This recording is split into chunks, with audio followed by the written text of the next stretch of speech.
A people without the knowledge of their past history, origin, and culture is like a tree without roots. 170 banks that Marcos deposited money on. Para ito sa sambayan ng Pilipino. This will save the world. The question is, who holds the ownership of most of the world's assets? The answer is, the Philippines. It's time for all Filipinos to learn the real ancient history.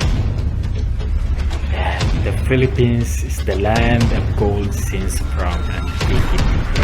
The Philippines is the land of gold since from antiquity.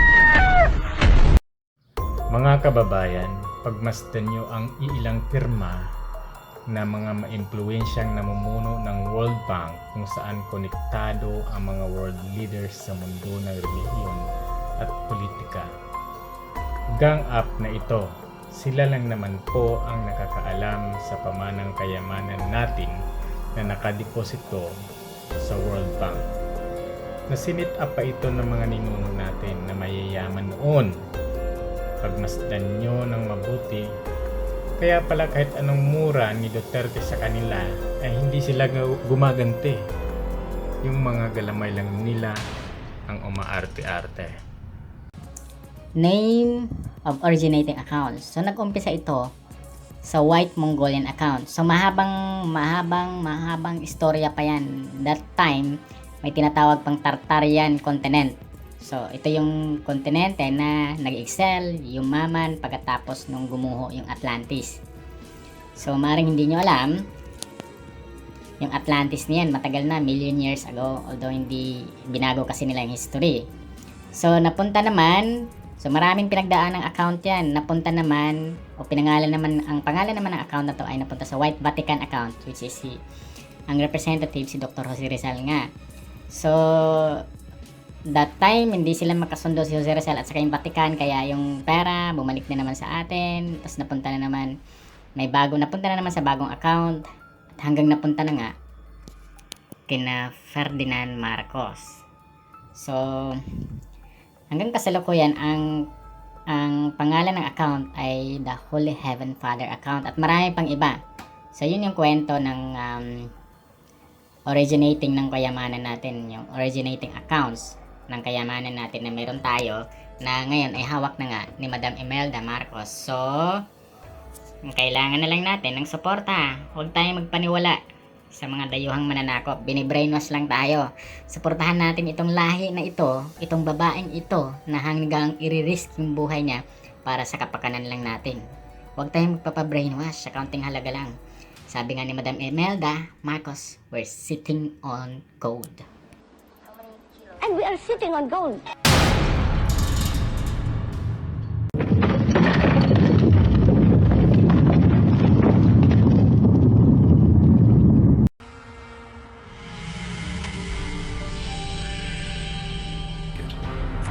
From China in the east to America in the west, the question ricocheting around the world is simple and troubling. Where is the gold? Is America's gold in Fort Knox? And if so, who really owns it? Gold was the ultimate guarantee of national survival. I think you have to assume that all the gold's not there.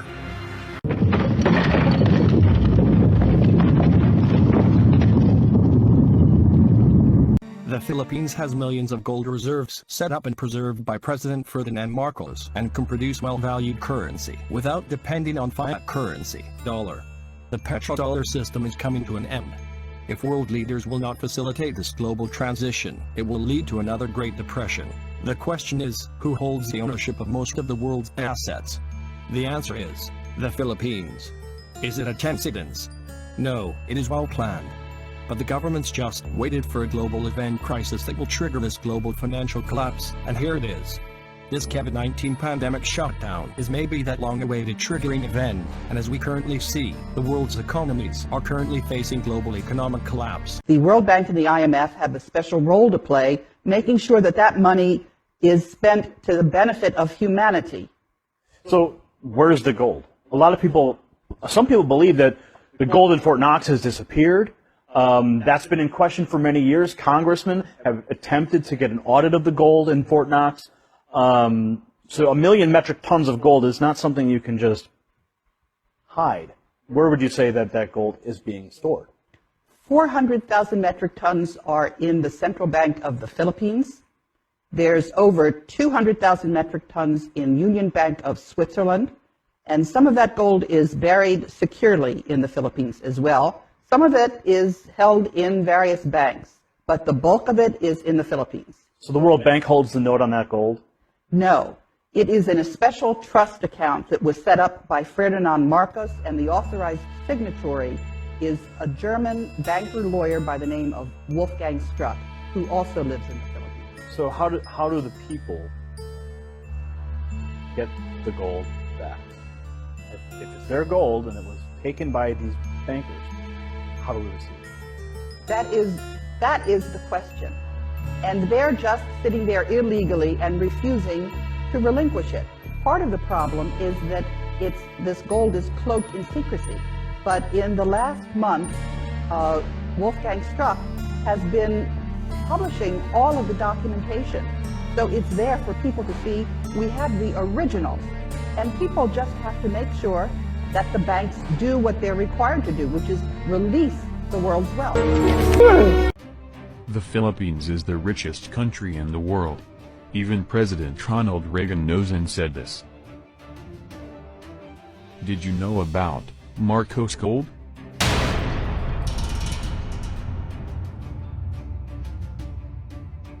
During a talk show in the US TV, the week following the bombing of the New York Twin Towers, President George Bush was asked this question: which is the richest country in the world today? With a smile he said, the Philippines. Is it real? You decide. These wealth were not originally owned by the Filipino people, but came from the following sources. First, these were accumulated golds and wealth from the ancient empires of Srivijaya and Majapahit empires which existed and reigned in Southeast Asia centuries long before the Europeans first came here. These golds and wealth were owned by many of Majinba nobility/royalty, clans represented by the Dets, Rajas, Lakans, and many other kings, queens, and other royalties who ruled these ancient kingdoms in the Philippines, and of Metrolicons, middlemen, warriors, freemen, professionals, and traders who lived in the archipelago during or before Spanish colonization. One notable owners include the Tallano royal family related to European British royalties, who possessed millions of metric tons of golds and perhaps is sole owner of the original land title of the whole archipelago, which includes Luzon, Visayas, Mindanao, and Sabah. The 640,000 metric tons of gold held in custody of Central Bank of the Philippines are owned by the Tallano clan. However, 30% of these golds were awarded by Tallano clan to Jose Antonio Diaz and his then hired lawyer, Ferdinand Marcos, as commission payment, because they're the ones who facilitated this transaction of gold between the Tallano family and the government of the Philippines. As a result, Diaz and Marcos legally own 192,000 metric tons of gold. Later, when Marcos became president, he withdrew their golds from Central Bank, minted them, sealed them with RPCB, and deposited them in different banks in different countries to earn interest and be used as metal backup for other currencies. These golds which they illegally owned earned enormous interests. Second, during World Wars I and II, the Axis powers, represented by the Nazi government of Adolf Hitler based in Germany, General Mussolini of Italy, and General Yamashita Tomoyuki of Japan, have looted up so many golds and riches from many different kingdoms and empires, and buried them in the hundreds of islands of the Philippines and Indonesia to safekeep them from eyes of the Allied powers, whom many have thought to be the saviors of humanity. Unfortunately, at the end of World War II, Yamashita returned to Japan but left all the looted golds in the Philippines and Indonesia, never to take them out again because Japan was bombed by the US. Ferdinand Marcos, who also happened to be a victim of Death March, also led a guerrilla group called Metrolicon, which the US government keeps on telling the public that these claims are just hallucinations of Marcos, against the abuse of Japanese during their occupation of the Philippines, perfectly knew about these vast wealth buried in many caves and hidden underground bunkers made by Japanese armies as hiding places of these enormous amount of looted golds and other wealth such as diamonds, emeralds, and other precious stones. Later, when Marcos became president, and in his second term, he thought he needs to declare martial law to take over the whole country so he can silence the US, have insurrections and rebellions, and at the same time he has enough time to recover all these so-called Yamashita's treasures. His seeming mindset was that any gold and wealth buried in Philippine territories, whether they are much-diluted golds, natural deposits, or owned by some royal families in the Philippines, are belongings of God alone and should be used for the welfare of all God's creation, including the whole humanity. With that in mind, Marcos, during martial law, did all his best to recover all these wealth. He used all his political will, coupled with his intelligence, motivated by a firm vision with the welfare of his motherland in mind, to recover all these wealth and secure them, and consolidate them, even to the point of sacrificing his own reputation and honor just to make sure that these wealth shall be held in his custody for the future of the Philippines. Third, the ancient wealth kept by King Bernardo Carpio, which were securely hid in the caves of mountains in Montalban, Rizal, and other wealths hidden in mountains of Arayat, Mecali, and other locations. These other enormous wealth, safe kept by lady shamans named Maria Inquan and Maria Mecalin during the period of Spanish occupation of the Philippines, were recovered by Antonio Diaz. Later, historytellers mythified the real stories about Bernardo Carpio, Maria Inquan, and Maria Mecalin in order to hide or conceal their real identities from the general public, and also the wealth entrusted to their custodies by the Creator. Today, these people and their stories were absorbed into Philippine culture and dismissed as folklores, myths, and urban legends. The enormous wealth of King Bernardo Carpio, found in Montalban caves, includes Mongolian treasures of the great Mongolian Empire of old times. Included also were ancient paper documents, maps, and golds from the ancient kingdom of King Solomon, the Alpha Omega ring, which has traveled the periods of antiquity from the time of Adam, then to Enoch, Noah, Shem, Joktan, David, and Solomon. Remember that after the great flood during Noah's time, the grandchildren of Noah and his son Shem and grandson Joktan, called Ephir, Tarshish, Havilah, and many others, according to the Bible, went to the Far East, settled in the Isles of the Seas. This brings us to the truth that the Philippine archipelago, the ancient Oriental/Eastern Islands, were the homelands of Noah's great-grandchildren.